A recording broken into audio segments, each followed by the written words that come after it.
Imagine acordar em um país que você acredita ser livre, poderoso e unido, e de um dia para o outro, descobrir que ele está prestes a se rasgar ao meio. Não por um inimigo estrangeiro, não por uma invasão, mas por algo muito mais profundo e perturbador: a incapacidade de seus próprios cidadãos aceitarem o futuro. O que você está prestes a ouvir não é apenas a história de uma guerra. É o retrato de como uma nação quase se destruiu completamente por causa de uma decisão que foi adiada por décadas. E eu te garanto, se você acha que sabe tudo sobre a Guerra Civil Americana, você ainda não viu o pior.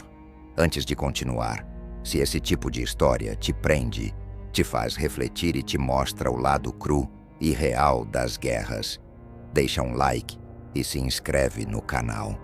Isso ajuda muito a manter esse conteúdo vivo. Agora, respira fundo, porque essa história começa muito antes do primeiro tiro. Os Estados Unidos do século XIX eram um país em expansão, cheio de promessas, riquezas e contradições, enquanto o Norte avançava com fábricas, ferrovias e cidades, crescendo a um ritmo acelerado. O Sul permanecia preso a um modelo econômico baseado na agricultura e, principalmente, na escravidão. Milhões de homens, mulheres e crianças negras viviam sem direitos, sem liberdade e sem escolha. Para o Sul, aquilo era a base de tudo. Para o Norte, era uma mancha que não poderia durar para sempre. Durante anos, os dois lados tentaram empurrar o problema com acordos temporários, leis mal costuradas e promessas vazias. Sempre que um novo território era incorporado ao país, surgia a mesma pergunta explosiva: ali seria permitido o trabalho escravo ou não? A resposta nunca vinha sem ódio, ameaças e ressentimento. O país crescia, mas a ferida também. A situação piorou drasticamente após a Guerra Mexicano-Americana, em 1848. Com a vitória dos Estados Unidos, enormes territórios passaram a fazer parte do país. Califórnia, Texas, Novo México, Arizona, Utah, Nevada. Terras ricas, estratégicas e cobiçadas. Para tentar evitar o colapso imediato, foi traçado um limite imaginário. Acima de uma certa linha, os novos estados não teriam escravidão. Abaixo dela, poderiam manter o sistema. Parecia uma solução inteligente.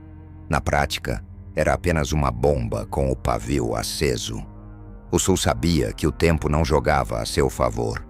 A população do Norte crescia mais rápido, a indústria dava poder político e o discurso abolicionista ganhava força. Para os estados escravistas, perder a escravidão significava perder riqueza, poder e identidade. Eles não estavam dispostos a aceitar isso sem lutar.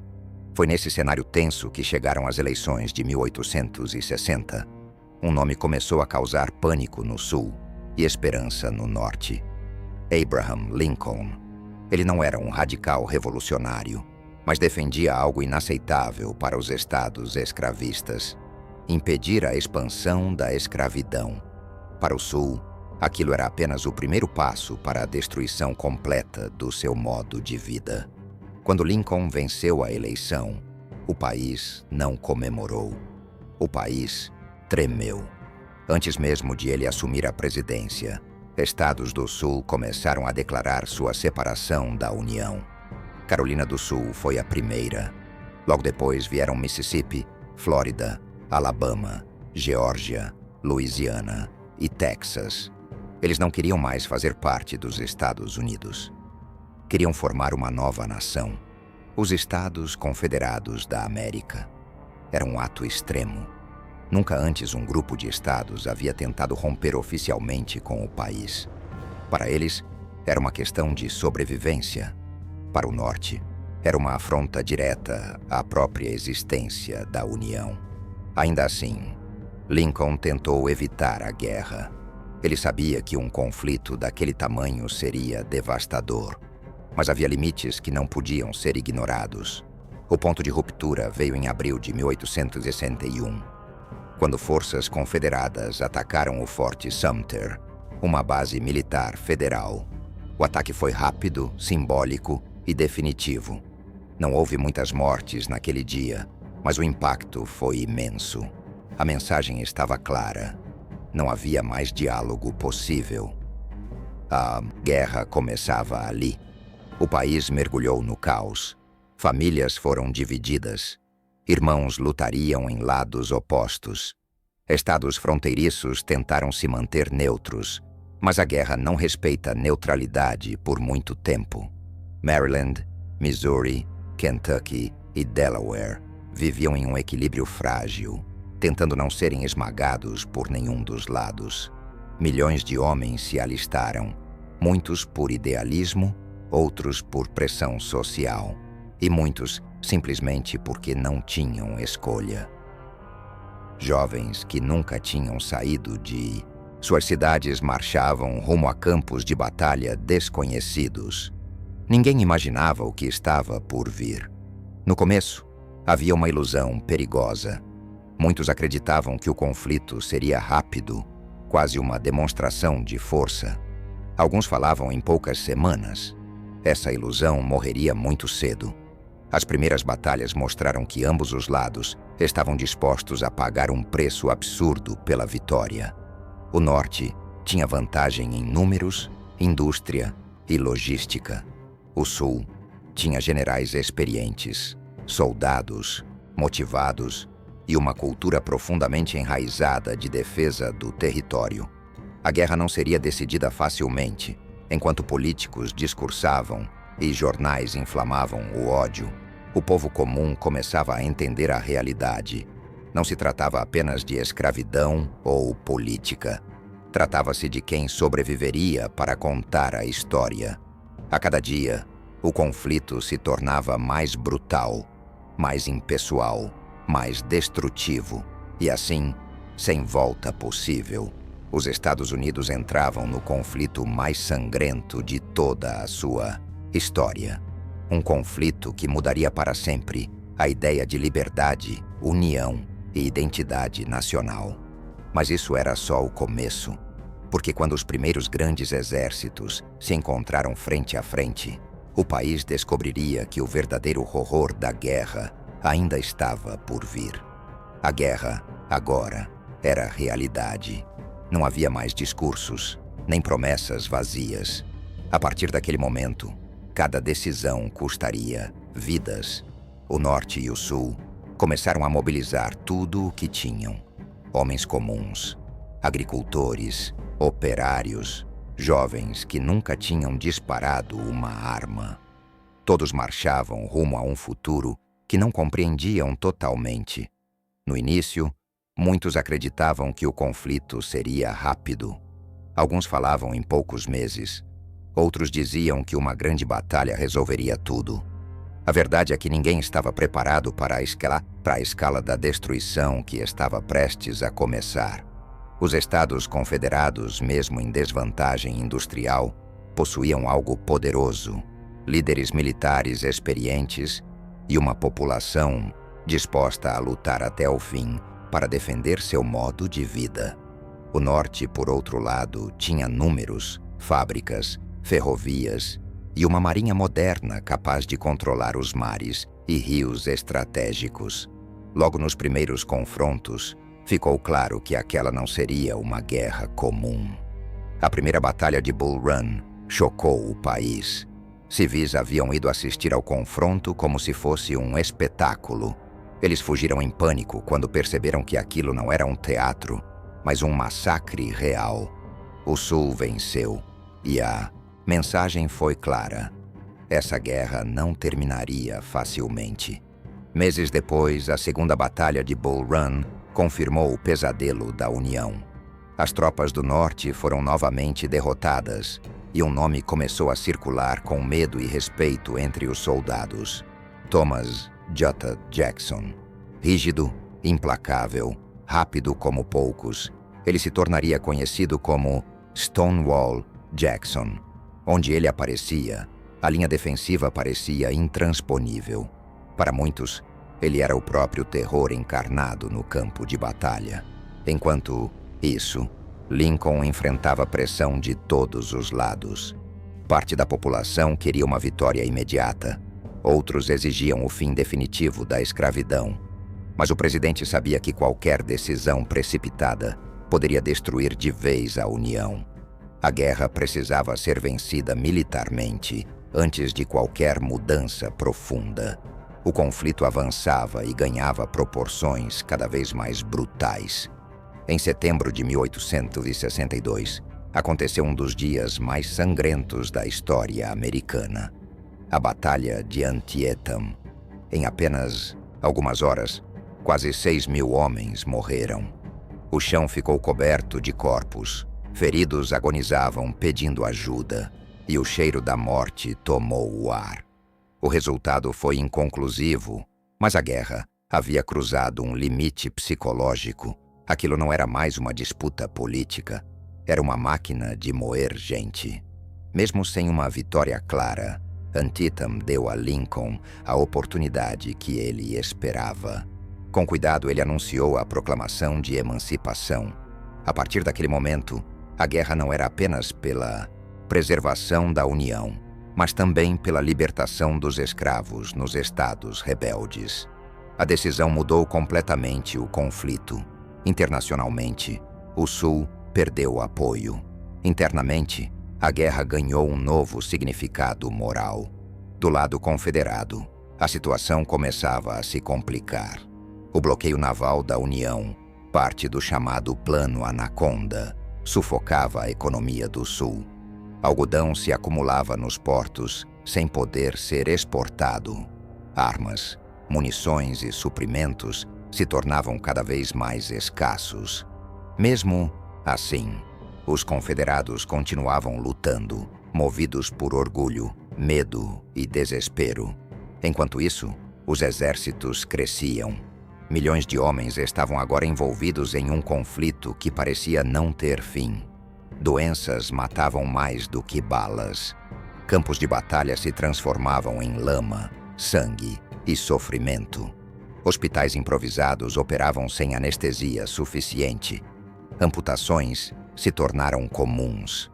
Para muitos soldados, sobreviver significava perder partes do corpo e da alma.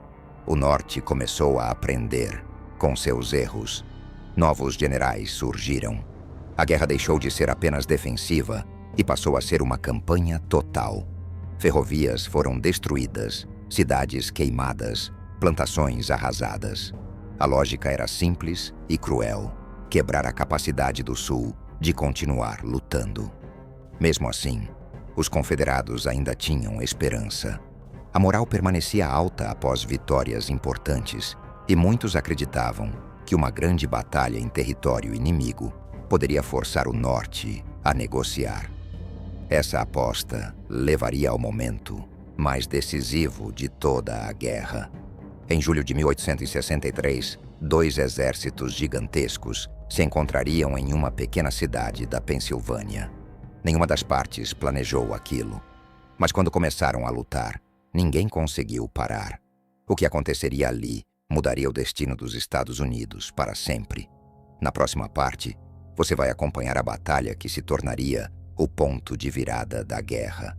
Entender como dezenas de milhares de homens morreram em poucos dias e descobrir por quê, depois daquele confronto, nada mais seria igual para o Norte, para o Sul e para o próprio país.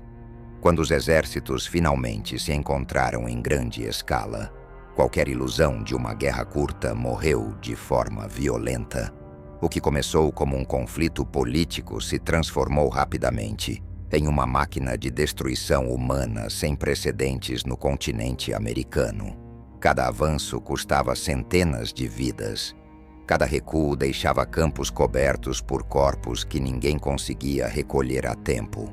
A União, no Norte, começou a entender que vencer exigiria mais do que discursos sobre liberdade. Era necessário sufocar o inimigo lentamente, quebrar sua economia, impedir suprimentos e destruir sua capacidade de continuar lutando. Foi assim que nasceu uma das estratégias mais cruéis e eficientes da guerra: o bloqueio naval. Navios federais cercaram os portos do Sul, impedindo exportações e importações. Algodão apodrecia nos armazéns enquanto a fome começava a rondar as cidades confederadas. No Sul, a realidade se tornava cada vez mais sombria. Sem indústria suficiente, dependiam de improviso, sacrifício e resistência. Mulheres passaram a trabalhar em funções antes impensáveis. Crianças aprendiam cedo demais o som da artilharia ao longe. A guerra já não estava apenas nos campos de batalha, mas dentro das casas. Os confrontos se espalharam por múltiplos teatros de guerra. No Oeste, batalhas pelo controle dos rios se tornaram decisivas. Quem dominasse as águas controlaria o transporte, os mantimentos e o movimento das tropas. O rio Mississippi virou um objetivo estratégico vital. Cada margem conquistada significava um passo mais próximo do colapso confederado. Enquanto isso, no leste, dois exércitos gigantescos se encaravam repetidamente. Generais se tornaram figuras quase lendárias. Robert E. Lee, pelo sul, demonstrava genialidade tática mesmo com recursos limitados. Do outro lado, a União aprendia com erros sangrentos, trocando comandantes até encontrar líderes capazes de suportar o peso daquela guerra. As batalhas não eram rápidas nem limpas. Mosquetes, canhões e novas armas industriais transformavam ataques em carnificinas. Feridos ficavam dias agonizando no chão. Hospitais improvisados transbordavam. Cirurgias eram feitas sem anestesia adequada. Amputações viraram rotina. Muitos sobreviviam, mas nunca mais seriam os mesmos. Em setembro de 1862, o choque atingiu um novo nível. Antietam entrou para a história como o dia mais sangrento da guerra. Em poucas horas, milhares de homens caíram. O campo ficou vermelho. O resultado militar foi inconclusivo, mas o impacto psicológico foi devastador. Ficou claro que nenhum lado sairia ileso. Mesmo assim, o Sul ainda acreditava na vitória. Algumas vitórias anteriores haviam inflado a moral confederada. Para muitos soldados, defender sua terra era motivo suficiente para continuar, mesmo com escassez e perdas crescentes. Porém, cada vitória custava caro demais. No norte, a pressão sobre Lincoln aumentava. A guerra se arrastava, os mortos se acumulavam e a população começava a questionar o sacrifício. Foi nesse momento que o presidente tomou uma decisão que mudaria o rumo do conflito e do país. Ele ligou oficialmente a guerra ao fim da escravidão. A partir daquele ponto, a luta não era apenas pela preservação da União, mas pela destruição definitiva do sistema escravocrata. Essa decisão teve efeitos profundos. Escravos começaram a fugir em massa das plantações do Sul, buscando proteção nas linhas da União. Muitos passaram a servir como trabalhadores, guias e, mais tarde, soldados. Para o Sul, isso foi um golpe mortal. Para o Norte, uma nova fonte de força e legitimidade moral. A guerra se intensificou ainda mais. Em julho de 1863, dois acontecimentos selaram uma virada decisiva. No Oeste, a União conquistou o controle total do rio Mississippi, dividindo o território confederado ao meio. No Leste, ocorreu o confronto que marcaria para sempre a memória americana. Gettysburg. Durante 3 dias, dezenas de milhares de homens se enfrentaram em uma escala nunca vista. Cargas desesperadas, defesas improvisadas, colinas transformadas em fortalezas e valas comuns abertas às pressas. Quando a fumaça baixou, mais de 50.000 soldados estavam mortos, feridos ou desaparecidos. Foi a batalha mais sangrenta da guerra e o começo do fim para os confederados. Após Gettysburg, o Sul nunca mais recuperou a iniciativa. Continuaram lutando, mas agora na defensiva, Com recursos cada vez mais escassos, o Norte, aprendendo com erros passados, passou a aplicar uma guerra total. Não se tratava apenas de derrotar exércitos, mas de destruir a capacidade do inimigo de continuar existindo como força organizada. Cidades foram queimadas, ferrovias destruídas, plantações arrasadas. Marchas atravessavam territórios deixando apenas cinzas para trás. Para os civis do Sul, a guerra deixou de ser uma notícia distante e passou a ser uma presença diária e aterradora. Mesmo diante desse cenário, muitos confederados resistiam por orgulho, medo ou simples impossibilidade de aceitar a derrota. Cada mês prolongava o sofrimento. Cada dia custava mais vidas que o anterior. Enquanto isso, no Norte, o desgaste também era imenso. O país estava ganhando, mas a que preço? Cemitérios se multiplicavam. Praticamente toda a família tinha alguém no fronte. A vitória já não parecia gloriosa, apenas necessária. A guerra havia transformado completamente os Estados Unidos. Nada restava da inocência do início. O conflito não era mais sobre bandeiras ou discursos. Era sobre sobrevivência, memória e o peso de decisões que não podiam mais ser desfeitas. E ainda assim, mesmo com o fim cada vez mais próximo, o capítulo final reservava perdas que ninguém conseguiria prever. Porque às vezes, a vitória chega acompanhada de uma dor tão profunda que faz o triunfo parecer vazio. Quando o fim finalmente chegou, ele não veio como um grito de vitória. Veio como um silêncio pesado, estranho, quase ofensivo diante de tudo o que havia sido perdido. Em abril de 1865, os exércitos confederados já estavam exaustos, famintos, quebrados por dentro. Cercados sem rotas de fuga, Robert E. Lee não tinha mais escolhas estratégicas, apenas humanas. Ao se render diante de Ulysses Grant, não estava apenas entregando armas, estava entregando uma geração inteira ao julgamento da história. A Guerra Civil Americana terminava oficialmente semanas depois. Bandeiras foram baixadas, canhões se calaram, marchas cessaram. Mas o país que emergiu desse conflito não era o mesmo que havia entrado nele 4 anos antes. A nação estava inteira no mapa, mas profundamente fraturada por dentro. Mais de 1,5 milhão de pessoas estavam mortas. Homens jovens, velhos, negros, brancos, livres e escravizados. Corpos enterrados sem nome. Outros jamais encontrados. Quantas histórias terminaram sem despedida? Quantas cartas nunca chegaram? Quantos filhos cresceram sem pais? Quantas mães envelheceram esperando alguém que nunca voltaria? A escravidão havia sido abolida. No papel, uma vitória moral inquestionável. Mas a liberdade chegou tarde demais para muitos e incompleta para outros tantos. Os ex-escravizados agora eram livres, mas sem terra, sem proteção real, sem garantias. O preconceito não foi derrotado junto com os exércitos confederados. Ele apenas mudou de forma, se reorganizou, se escondeu atrás de novas leis e velhos ódios. O Sul estava em ruínas, cidades destruídas, economia colapsada, orgulho ferido. O Norte havia vencido, mas carregava um cansaço profundo. O país inteiro parecia traumatizado, como um homem que sobrevive a uma queda mortal, mas passa o resto da vida sentindo dor nos ossos. E então, quando parecia que o sofrimento não poderia ir além, veio o golpe final. Abraham Lincoln, o homem que sustentou a nação durante sua maior crise, foi assassinado. A notícia se espalhou como um choque elétrico.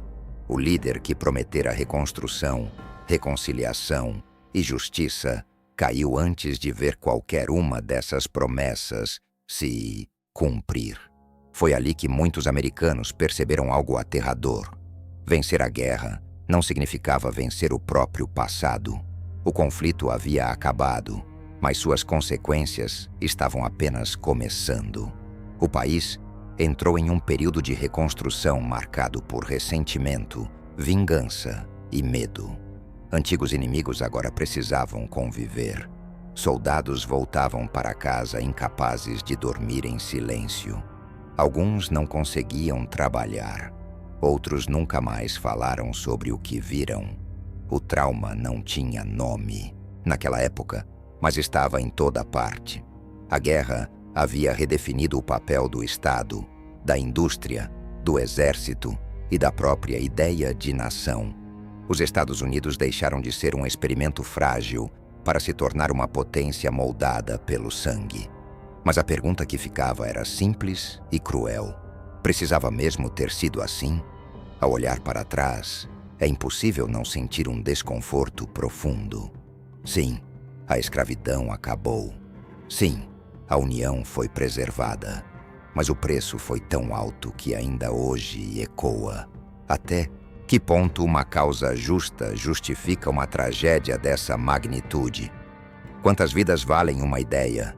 Quantos mortos são necessários para que uma sociedade decida mudar?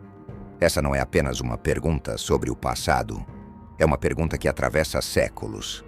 Porque toda guerra começa com discursos, bandeiras e promessas, mas termina sempre do mesmo jeito, com silêncio, luto e gente tentando seguir em frente sem saber exatamente como. A Guerra Civil Americana foi um aviso, um lembrete brutal de que, quando uma sociedade se recusa a resolver seus conflitos pela palavra, ela acaba resolvendo pela bala. E quando isso acontece, ninguém sai ileso, nem vencedores, nem derrotados. Talvez o maior legado desse conflito não esteja nas datas, nas batalhas ou nos generais. Talvez esteja na ferida invisível que ele deixou, uma cicatriz coletiva que ainda influencia debates, tensões e identidades até hoje. E é impossível não se perguntar, olhando para o mundo atual: aprendemos alguma coisa? Ou apenas mudamos os nomes, as armas e os discursos, repetindo os mesmos erros com novas desculpas? Porque a verdadeira tragédia da guerra não é apenas o que ela destrói no momento em que acontece, é o que ela normaliza. É a facilidade com que o ser humano aprende a matar em nome de algo que chama de necessário.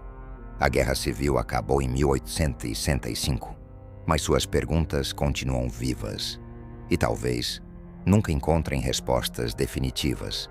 Talvez esse seja o peso de toda a guerra.